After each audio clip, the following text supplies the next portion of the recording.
And I can teach her to do this herself, so I'm just cueing her and kind of giving her some guidance, but I'm going to wrap around here and say, Kat, I want you to do, remember, this is kind of the position we're going to be in most of the day today, because for most of what we're working on today, until we switch down to the paraplegic level lesions, they don't have a functional grasping hand until way down the spinal cord, like C8, okay? So she's going to be here, and again, wrist extensors take a lot. So her best bet is going to be in a position where she can use her flexors. Okay, so if I can get her in a position where she's kind of getting her hands in here, she can kind of pull up and in with her hand position, whereas here, it's going to end up flopping into a wrist position where she doesn't have as much strength. Okay, so I'm going to say, Kat, hands like this. I want you to come right under your rib cage here, okay?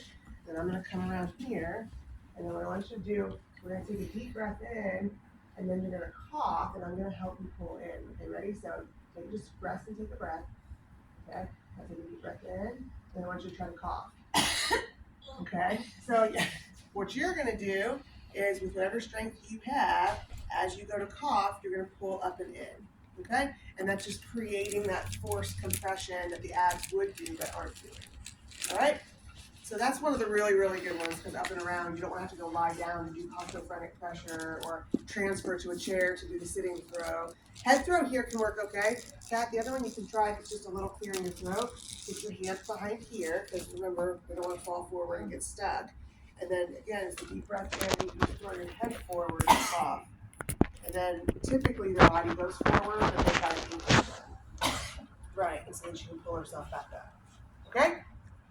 All right, let's go over the 3 dependent pressure relief, and then we'll go through a couple independent, and then you guys will break up and practice that for a little while here so we can make sure we've got that. And then what's our ideal pressure relief timing? Every 15 to 30 minutes.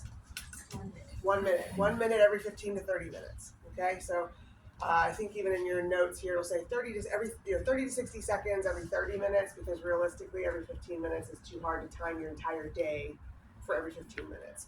It's more becoming an idea that it has to be frequent.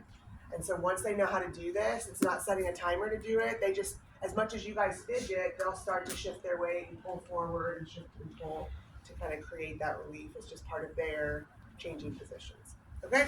All right, so for dependent, the first one is very similar to what you would do for a dependent transfer, where we can just cue, again, maybe she's C4, maybe she's C5, but she's not very strong. So to be pretty independent as a C5, you have a lot of body control and strength built up. So early on, this may not work so well. So we can just go ahead and say, put your arms down here. We're going to walk your legs down, walk down your legs to kind of get you laying forward. Again, still how do you do as much as possible. And it's just like that dependent transfer coming under the butt. So I tend to block here, and then I can come under her ischial tuberosities, and I can just shift back.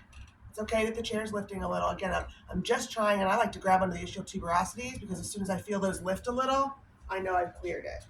Okay? Also remember, this is not, thank you, ma'am, this is not a spinal cord injury wheelchair. Their chairs are much heavier. If you were to pull on their butt, their chair is not lifting. Mostly they're motorized, so then you've got a whole motor under there, so you won't have to worry right here, like, that doesn't make sense, the chair's tipping. It won't. When you're working with your group of 3 today, someone can even stabilize here while you do it to get a feel for what it would really be like. It becomes very simple. I did that one with Lucy quite a bit. Okay, the one that I think is kind of good to practice also is all about body mechanics.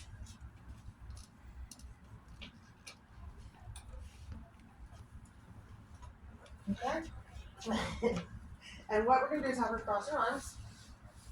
And then I'm going to come in through under her armpits, basically, and grab her arms here.